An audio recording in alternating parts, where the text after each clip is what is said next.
We the people. It's a very eloquent beginning. But when that document was completed on the 17th of September in 1787, I was not included in that we the people. I felt somehow for many years that George Washington and Alexander Hamilton just left me out by mistake. But through the process of amendment, interpretation, and court decision, I have finally been included in we the people.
It's Professor Barbara Jordan now, not Congresswoman Jordan anymore. When she announced during her third term as the representative of Texas' 18th Congressional District that she would not seek re-election, she surprised many of her colleagues and frankly stunned those of us who were sure she was going to move up and not out. As a member of Congress, liberal, black, female Barbara Jordan moved easily among the conservative, white male power structure, although she also moved a trifle warily among her fellow blacks and women. "I'm not a knee-jerk black," she once said. In fact, she is not a knee-jerk anything, and her success was in part due to her ability to hold herself somewhat apart from, some would say above, the crowd.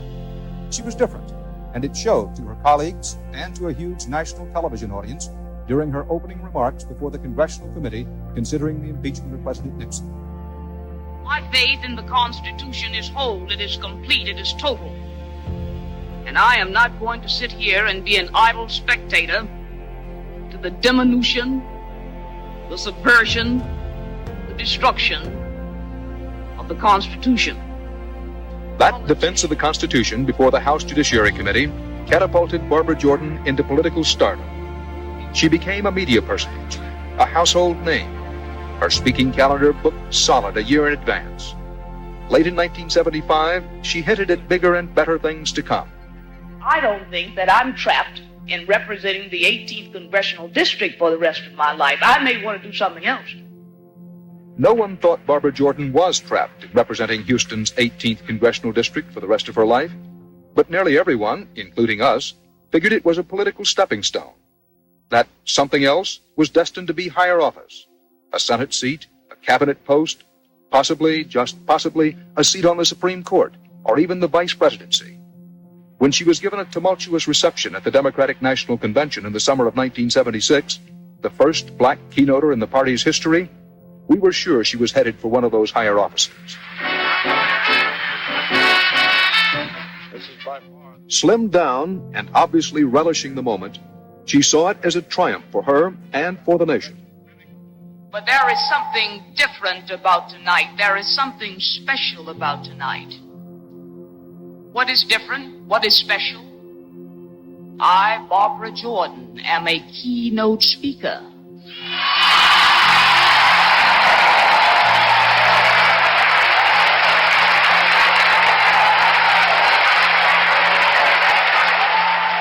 I feel that notwithstanding the past, that my presence here is one additional bit of evidence that the American dream need not forever be deferred.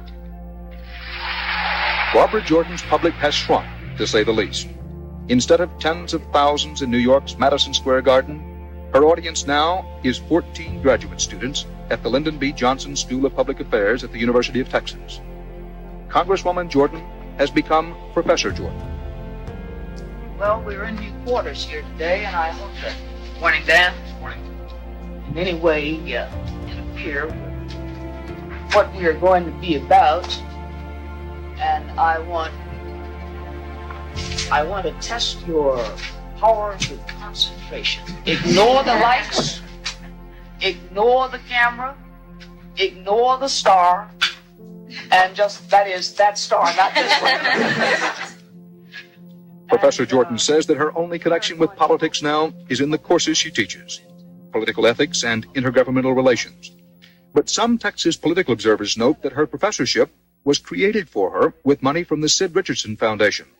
The late Sid Richardson was Lyndon Johnson's political and financial mentor. Still, Austin, Texas is far from the political centers of power.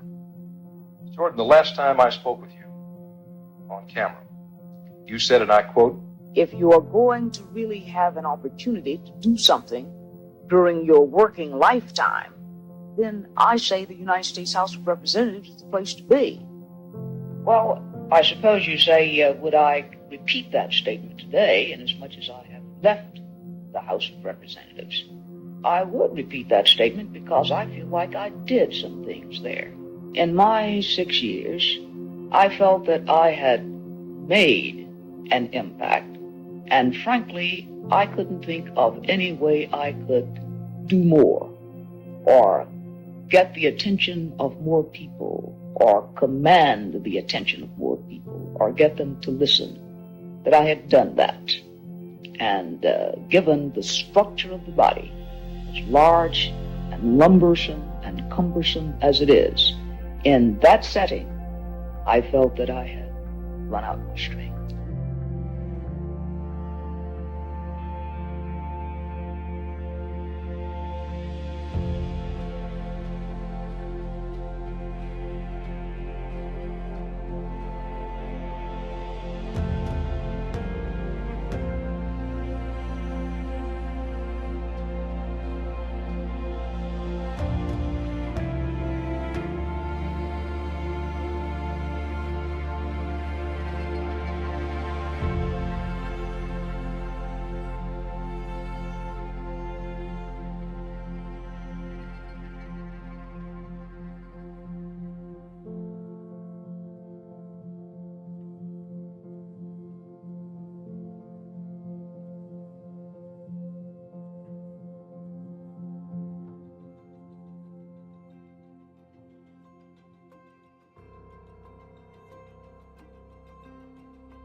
Medal of Freedom citation to Barbara Jordan. Teaching by deed as well as by word, Barbara Jordan has dramatically articulated an enduring standard of morality in American politics. Guided by an unshakable faith in the Constitution, she insists that it is the sacred duty of those who hold power to govern ethically and to preserve the rule of law. As the first African-American woman elected to the Texas State Senate, her conspicuous abilities led her to the United States Congress, where her brilliant oratory and meticulous judgment earned our lasting respect. She continues her life's work as teacher, explaining and analyzing complex issues of moral responsibility in politics, and imbuing the leaders of tomorrow with the ability to follow her formidable lead.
Is getting there, wherever there is getting there more satisfying than being there?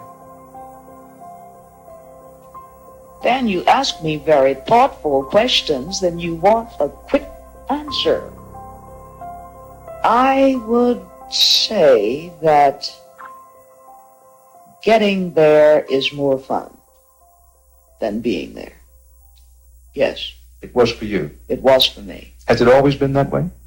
For as long as I can remember, it has been that way.